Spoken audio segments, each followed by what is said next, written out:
I like your Thank you. flip-flops. Are those flip-flops or sandals? Sandals. What's the difference? Flip-flops are like that. Oh, flip-flops are when they have it in the toe. Those remind me of like dirty hippies. You know what I mean? We're live. What's going on, guys? Welcome back to the J-Rock Pod. Today we got a very, very, very, very, very special guest. She's TikTok famous. Her name is Fariha. How's it going, Fariha? It's going pretty good. How are you? I'm all right. Thank you for having me. Better that now that you're here, because before it was just me and Dave was just being mean to me. Oh, dang. Why are you being mean, Dave? Because he can't even speak on the mic. He's scared of speaking on the mic. One day, Dave. But anyways, thank you for coming. I want to ask you this because I never knew. Are you Bangladesh? Mm-hmm. I'm Bengali, yeah. Bengali. Okay, so now where does that lie in, like... So it's We'll put an image. close to India, but it's not inside of India. So how would I explain it? It's basically, this is like the Michigan state. But anyways, say this is India, right? And it's like right there, if that makes sense. So this is India, and it's right here. How Yeah. big is it? How big is it? It's not too big. It's like that big. Oh, that's cute. I like that. But with that being said, I want to ask you some questions that I feel like a lot of the audience would want to know, because you're obviously very, pretty. Thank you. And I would assume that you go out on dates. What is the worst date that you have ever been on? But basically in our culture or religion, we're not allowed to date till we're married, basically. Oh, wow. So we just wait till we're ready to get married, and then we meet whoever. And it's like we're not forced or pressured to get married. It's all on us, yes or no. So if we like the guy, we go for it. We meet them, talk to them, get to know them, and then we move on. Not And arranged? if we don't, yeah. So there's a lot of arranged marriages, yeah. Yeah, so... That's really interesting. Now, I want to speak about the henna. I don't know if you guys can see this. So what exactly is henna? Henna, basically it comes from a plant. Yeah. It's usually more culture, so a lot of the brides get it done when they're getting married, henna parties, honestly anything. People could get it done in festivals, birthdays, for fun. Henna comes from a plant which is made into a paste. It's made with like lemon juice, eucalyptus oil, lavender, whatever. Oh, wow. And a lot of, yeah, and it's a really good healing product too. Is it? Yeah, so I heard it's good for like cuts, burns. It has a cooling effect. And usually when I do it on the brides, it basically de-stresses the bride. Wow. Yeah, and there's a saying like, the darker the stain, the deeper the love. The darker the stain is in the darker the ink? Yeah. That's what they say. Wow. It's like not a superstition, but like it's some kind of... The darker the love? Yeah. What? So is that like... Darker the stain, deeper the love. Oh, deeper the love. Yeah. Okay. That makes sense. Yeah. Have you noticed that, like, when you've ever done, like, for a bridesmaid? Yeah, sort of. Really? It depends. I mean, marriages are ups and downs, you guys Right. just got to get through it together. No, that's wild. I never knew that. Now, for those of you guys, this is a book I wrote. No, I'm kidding. It's the how do you pronounce it? Bhagavad Yes. Gita? Yes. Okay. So this book is very popular in India. It's Okay. like, so I'm just gonna read basically a little summary. That's fine. Synopsis. So the Bhagavad Gita, the Song of the Lord, that's what it's translated, is the best known of all Indian scriptures, and Eknath Easwaran's reliable, okay, fuck that guy, he just interpreted it, places the Gita in its historical setting and brings out the universality and timelessness of each of its teachings. Chapter introductions give clear explanations of key concepts, blah, blah, blah. The Bhagavad Gita opens dramatically on a battlefield as the warrior Arjuna turns in anguish to his spiritual guide, Sri Krishna, for answers to the fundamental questions of life. But as Eastwarren points out, the Gita is not what it seems. It's not a dialogue between two mythical figures at the top or at the dawn of Indian history. Quote, the battlefield is a perfect backdrop, but the Gita's subject is the war within, the struggle for self-mastery that every human being must wage to live a life that is meaningful, fulfilling, and worthwhile. So my question, because up until you got in here and you told me you were Bangladeshi, I wasn't exactly sure. Now, does Indian culture leak into Bangladeshi culture? Somewhat, not necessarily. So I'm Muslim, A lot of Indians are Hindu. Yeah. So there's a difference in that. Clothing-wise, somewhat similar. Culture-wise, maybe during wedding times, somewhat similar. But if you put the religious aspect in it, it's much more different. Right. So yeah, there's Are you somewhat similar. Sort of. I mean, yes, I am. What am I talking about? Sort of. Yeah. You're going to be, you might get a little mark from Oh gosh. the guy up there. Let's not talk about that. So who is like your God? Allah. Allah. Okay. That's cool. Yeah. Hell yeah. I feel like in Western culture, it's Christianity and then like Catholicism, same thing as Christianity. I just put them on the same thing. And then there's being Jewish, and then there's Muslim. Mm-hmm.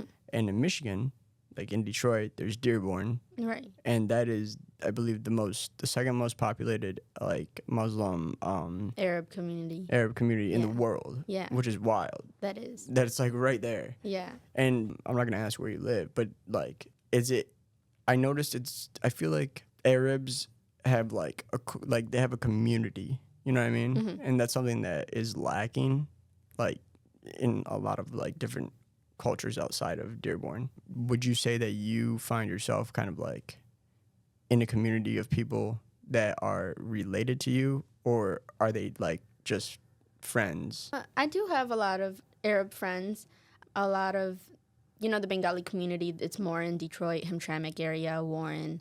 A lot of people in Dearborn. There's a lot of Yemenis, Lebanese. Dang. Yeah. So. See, I wasn't even thinking about that. Yeah.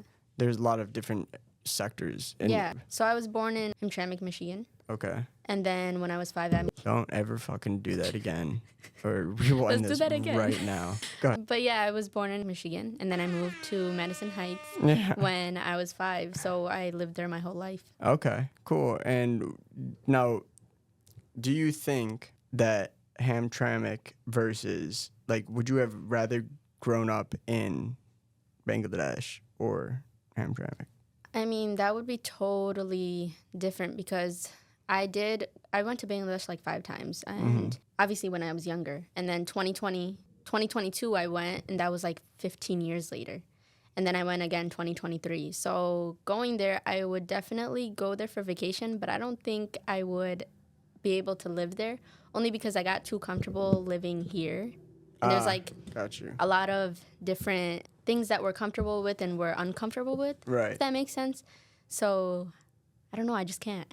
No, that makes sense. I mean, I've never been there, but I am a staunch promoter of America is number one because I'm an American.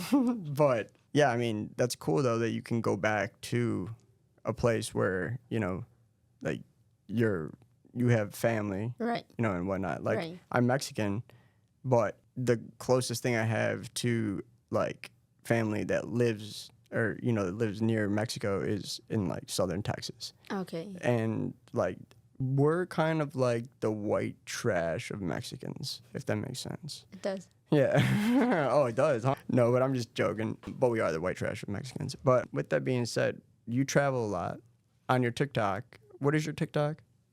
It's just my name, Fariha Ahmed. How do you spell that? Fariha Ahmed. Okay, cool. And I want to ask you how you got when did you start TikTok? How did you get so many followers? Because you're famous on there. Sort of. Not No, necessarily. you're famous. Yeah, I started off mostly during COVID time. I mean, I used to post videos here and there. It was mostly henna. And then when I came back from Bangladesh, 2022 is when I started doing like makeup and skincare videos. And I did traveling videos there. Sorry. Jesus Christ. No, I'm kidding. I did a lot of traveling videos there. So like whenever anyone goes back and people post pictures of videos of back home culture, sightseeing, all of that, they go crazy for it because they miss it. And not everyone has like a chance to go back home. Right. And So that's your base? Yeah. Wow. So it just kind of blew up, all the Nice. videos I've done back home. And I came back and it fell off because, like I stopped traveling. It fell off. What are you talking about? As in, like, I just still went. see. So, you know how, like, I did traveling videos and then I came back here Yeah. and it just transitioned to, like, makeup or skincare or just, like, regular videos. So I was like, what do I post now? I have nothing interesting to post. And then I went back again, 2023. I heard my dad was going. And I was like, you're not going alone. You're taking me.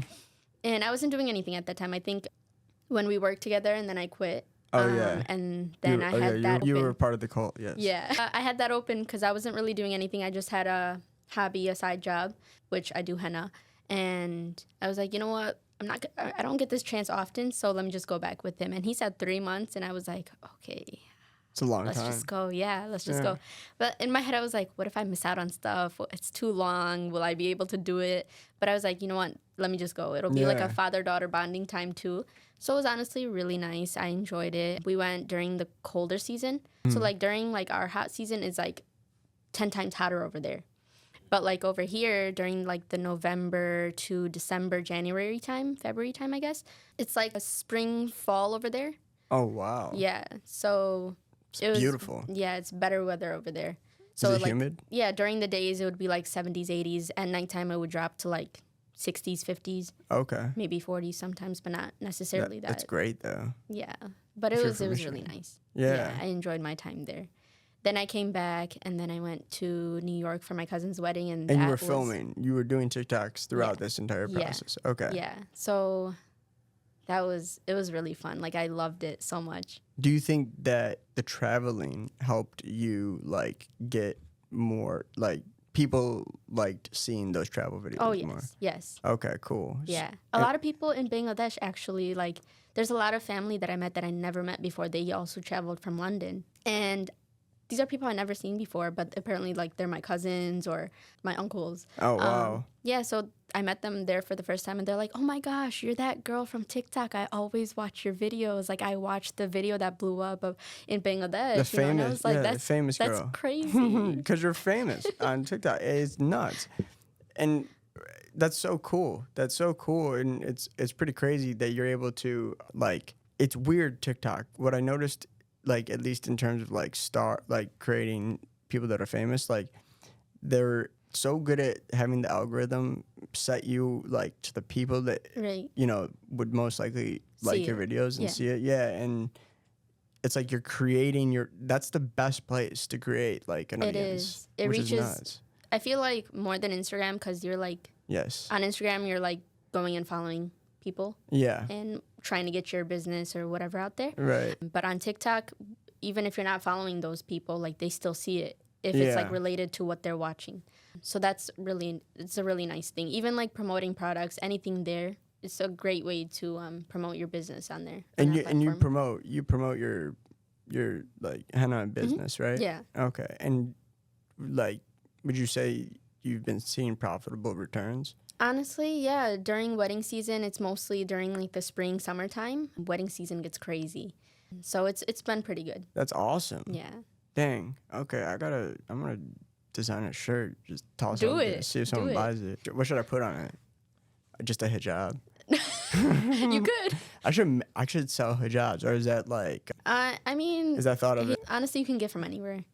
But like, if I sold one and it said like J-Rod Pod, go for it. No one buy it. No. But they'd be like, "The fuck is this?" It's like Nike. If Nike made one.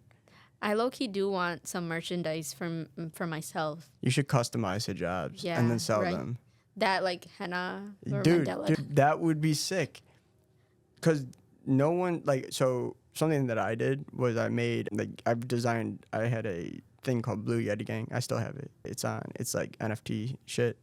And I set up a store, an e-commerce store on Shopify, and I designed like all of what do you call those? Like the big duffel bags. Oh yeah. Yeah, okay. duffel bags, like track suits, all with my like Yeti thing, and then like beanies, blah blah blah.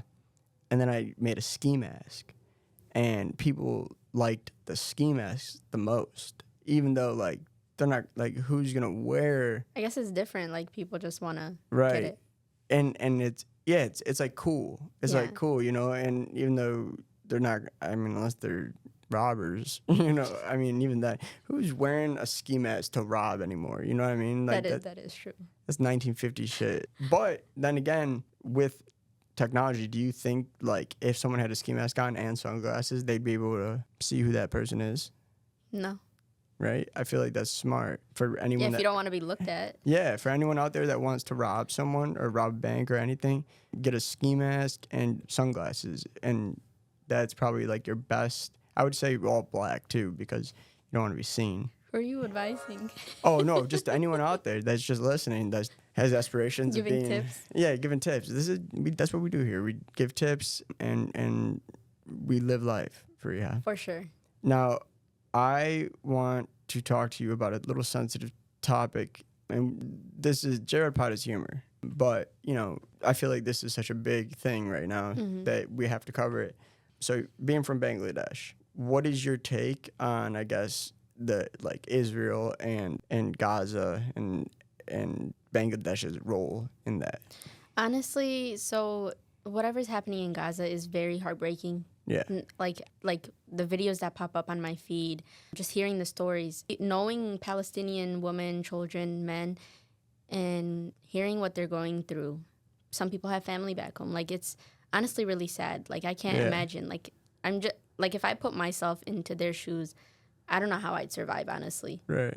It would break my heart, like losing a child. Like, that's crazy. You see videos of headless babies. It's horrible. Like, their heads literally split in half. Or just out of nowhere, like, I'm in my house, right? Normal, not waiting for anything to fall down. Right. But they're there experiencing it every day. And it's honestly scary. That's terrifying. Like, I would be scarred for life. Yeah. Literally, if I would make it out, And so is Israel currently occupied? Like, are they winning? Are they, in a way, honestly, are they doing? Is there atrocities being committed on both sides? I don't know about that, but basically what Gaza is going through is not okay, right? Yeah, no, it's definitely like not. they're getting bombed. They're constantly and just living in fear, but they're in their hearts they're really strong. Yeah. They have this faith that honestly I wouldn't even say I have. They have so much trust. They have so much strength, and like they're fighting. They're fighting for it. It is like crazy. It's crazy because you just can't come to someone's land and just say it's yours and just take it. Oh yeah. You know what I'm saying? Yeah, that's nuts. And for Bangladesh, it's like we fought for our country. We had to fight for our language, right? And Really? yeah, I didn't know they that. literally wanted to take the language. Who? Israel? No. I think it was like Palestine? Palestine? Not Palestine. So it was like between like the Pakistan, Indian, whatever war. Okay. I'm not really for We'll put a like thing right here. I'm not really 100% on the facts, but yeah, basically what I know is that we fought for our land and we fought for our language, because they wanted, instead of Bengali, Bangla is our language, native language. They wanted to take that and keep the Urdu language, which Pakistani people speak. And what's happening there also is students are getting killed. I don't know if you heard about the quota system. The prime minister is basically like acting. She's making this happen and giving orders to kill the children. Students. What? The students. So it's like The prime somewhat minister? similar, but not similar. Yeah, so the prime minister, nobody likes her, trust me. No. And Sounds like a bitch. She's very, like, we're just wondering, like, when is she going to die? Is she old? She's old. It's just crazy. And even though if she died, there's, like... Nothing would change. Nothing would change because the system is basically, if she dies, someone in her generation or family member takes over. Right. And basically the students are getting killed because, say my family fought in the war, right? And I didn't have any educational knowledge, but I had that government job ready for me. Got you. Okay. But the people that work their ass off to get to that position, they're like sidelined.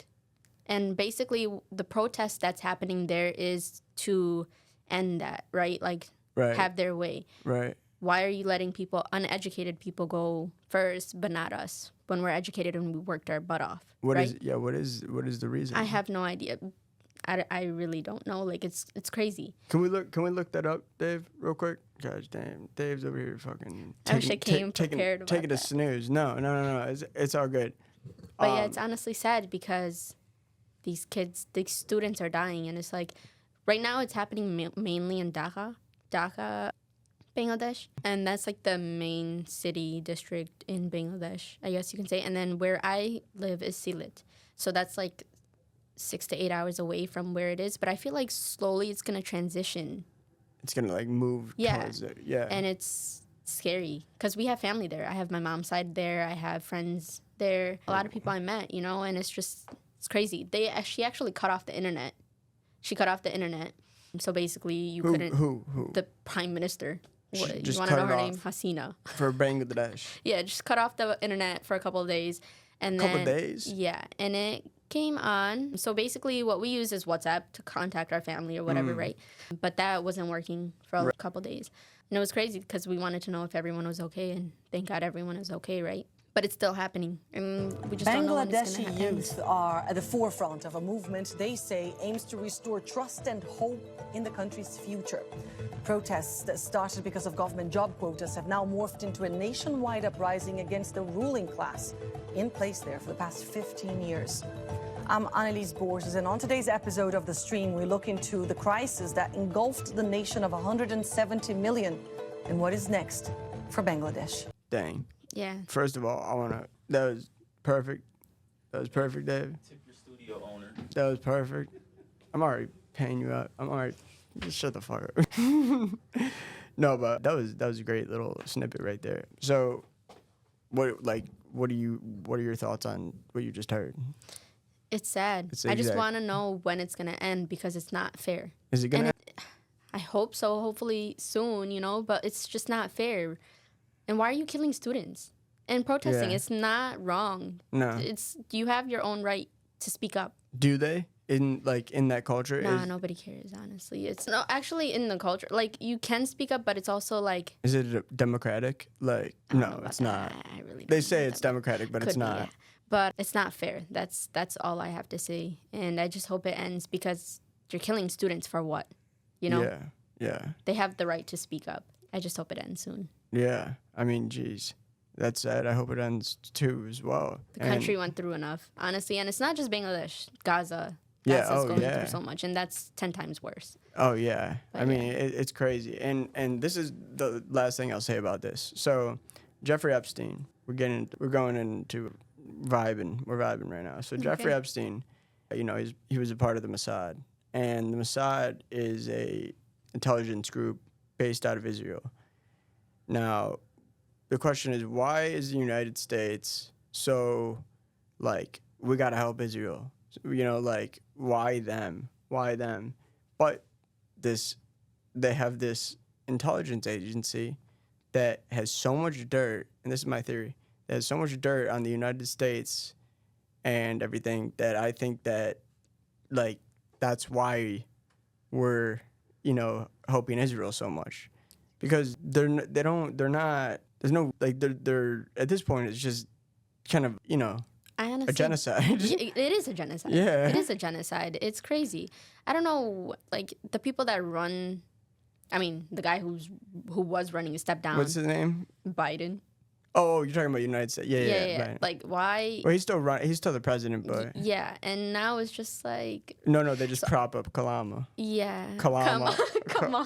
The camel. For real. So, honestly, I don't know, because it's a scary world. You know, like, okay, Biden is crazy, but we don't know what to expect from Trump either. Oh, yeah, no, I'm not. Like, I'm kind of like, what is this? It's so weird, and it's a very interesting time for sure. I personally, like, I like RFK, Robert F. Kennedy Jr. I like how he's a conspiracy theorist. I think he fucked up when he mentioned that a worm ate some of his brain. That kind of fucked the pooch there. So next time he's running, don't say that. Mm-hmm. But I did like him. I do think Donald Trump will possibly win. I think like before. So when he got shot in the ear, I was like, it's game over. He's I feel gonna like win. it's a setup, honestly. So there's two conspiracies. One is the Democrats tried to assassinate him, and then the other one is it's a setup from like his own. Right. They probably paid the guy off and then told him like you'll protect the family, and then ended up killing them. Whoever it was. The person that shot him. Oh, protect the family of the shooter. I don't know. I'm just thinking, that's my own opinion. Like, shit, we might get shut down. We're talking about this. Jeez, I don't know if you guys can hear this. The cops are fucking coming. They are. But yeah, if I were to vote, I'd vote third party. I wouldn't even vote for Trump or Biden. I've never voted in my life. Okay, that's good. I'm just too lazy. I'm not kidding. That's why I've never done it. Yeah, I wouldn't want to take responsibility of choosing that person that just does wrong to the country, our people. And like you're running a country to help us out, but you're not helping anyone out, you know? Right. But yeah. Yeah. I mean, geez. From this podcast, it sounds like we're about to hit World War III. I'm stressed the fuck out. No, I'm kidding. Yeah. But this has been a really informative podcast. And Fariha, I really appreciate you coming on the pod. We're gonna have you on again for sure. Thank you so much. And yeah, thank you. Could we play those a little longer? Just a little.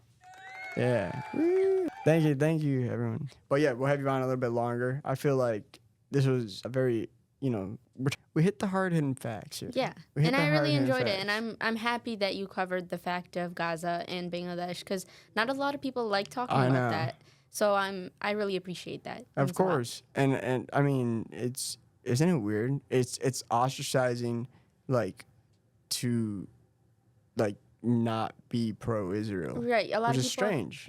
And a lot of people are just too scared, I guess, to talk about it. But what are you scared of? It's not going to hurt you from speaking up and doing the right thing. I mean, it might hurt the algo. We'll see. We'll see. No. That's why we talked about it at the end. Yeah. So fuck you, algo, SEO. But all right, guys. Oh. Any links? Any to your social media? Oh yeah. If you guys are ever interested in getting henna done, I do it for anything, parties, bridals. You can find me on Instagram at Fariha. It's not Fahrenheit. We'll put it in the description. Yeah, it's not Fahrenheit. A lot of people say Fahrenheit, and I'm like, nope, it's Fariha. Fahrenheit. And then my TikTok. I mean, you are gorgeous, so Thank you. There you go. And my TikTok is just my name, probably with a dot and underscore. We could just link those there. Yes, these will all be in the description. But yeah, definitely check out my Instagram. Okay, hell yeah. I don't think I've ever seen your Instagram. That's wild. I've only seen your TikTok. No, I've seen your Instagram. What the fuck am I talking about? You did. Anyways, thank you guys for listening. Please like and subscribe. I'm seeing the views. I'm seeing the engagement. I'm seeing the audience retention time. And it's getting good. Please like and subscribe because that helps the channel grow. And comment. Have a great day. Bye. Have a great day.